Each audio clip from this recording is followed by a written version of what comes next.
You're listening to 2024 in Review, a look back at some of the most compelling conversations and stories of the year, from True Crime Today and the Hidden Killers podcast. This is the Hidden Killers podcast with Tony Brueski, featuring body language and human behavior expert Mark Bowden. Let's talk about Alec Murdaugh a little bit. That's been a fascinating case. We've watched this, and there's so many aspects and elements to it. If we go back before the murders took place, we're talking about a lot of financial crimes and a lot of people he was able to lie to and continue living a somewhat normal life where people would look at him and they had either respect or they just, they kind of saw he's kind of a shady character. All depended on the perception of who you were and I guess how he affected you. But yeah, let's dive into him a little bit. What were some of your observations from the time of being charged? And he still continued to denial that he had anything to do with the murders. Yeah, I mean, it's interesting when you watch him in court, or certainly when I watch him in court, what I see is some classic elements of deception there. Now, we were always looking for clusters. We're not looking for one thing. We're not looking for, hey, he scratched his nose at that point or any of that kind of internet nonsense that goes on. We're looking for, enough evidence that says it is so much more likely that he's being deceptive in this particular situation. And there's high risk to this. He will, there's the potential here, if he doesn't lie well, that he will spend a lot of time, in a prison somewhere. So look, we see indecisive, indirect movement when he's giving testimony in court.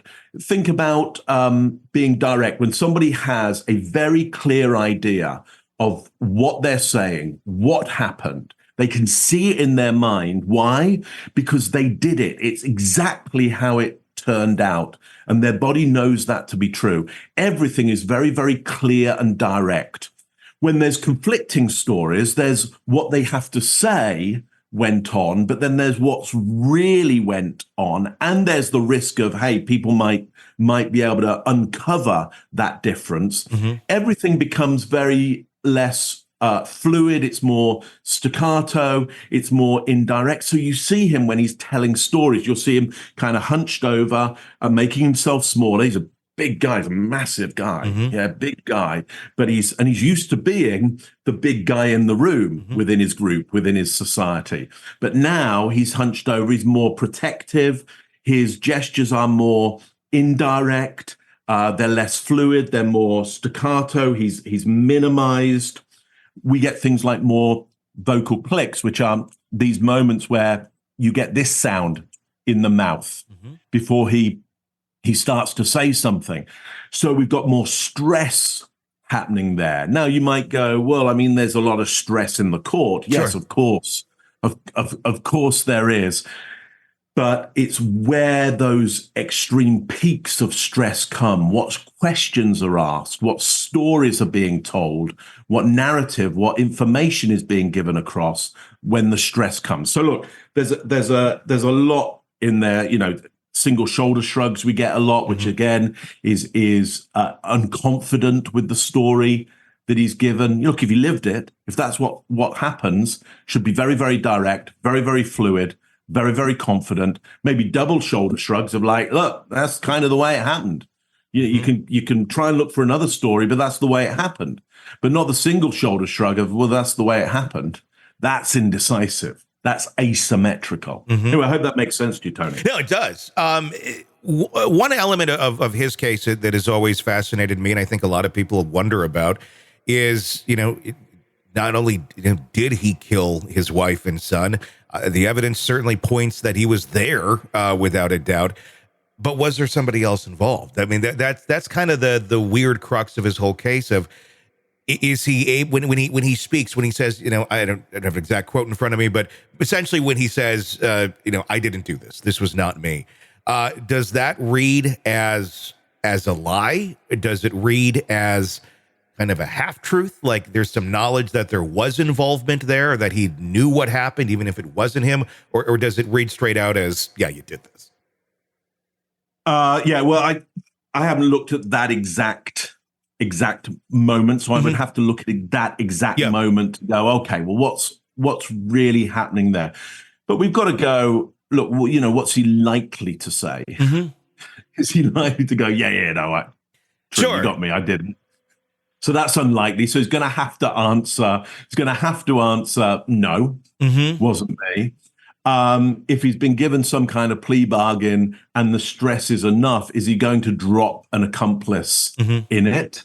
Yeah, that's possible. So why doesn't he do that? Yeah, why? Why wouldn't you? And people could go, well, there may be some coercion from elsewhere, or there may be some moral compass around that. Well, hang on though. It sounds like, he's committed a number of crimes against, or certainly done things which his group, his society weren't good for them. Why suddenly is he now suddenly loyal to this one accomplice?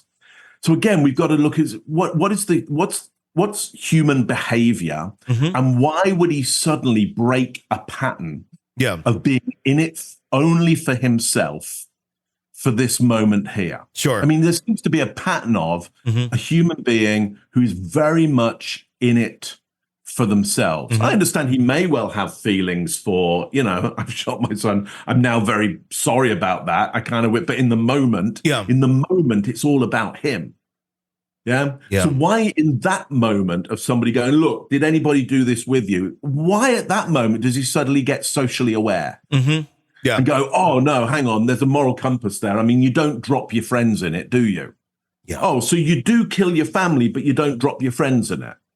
So is it possible that there's an accomplice? Yeah. It's very possible. Probable though? Is it probable? No, it's not probable at all. Because that would be a complete break in his in his usual patterns. Now, is this the time when he does that break in his patterns? Like, why? Why this time? Why change what has clearly been going on for a long, long time with him? Has the ground really shifted underneath his feet enough that he'd go, now's the time that I break my pattern and I go, there's a whole criminal organization alongside me, which is probably one, idea out there that he's being coerced by a full criminal organization that, It's a thought. Is it possible?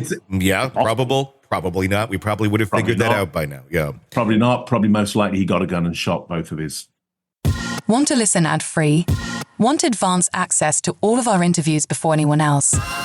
Become a True Crime Today Premium Plus subscriber on Apple Podcasts. You get every episode commercial-free. So you can binge on true crime until you can binge no more. Search True Crime Today Premium Plus on Apple Podcasts now, or go to our podcast page and sign up now. More of the Hidden Killers podcast next.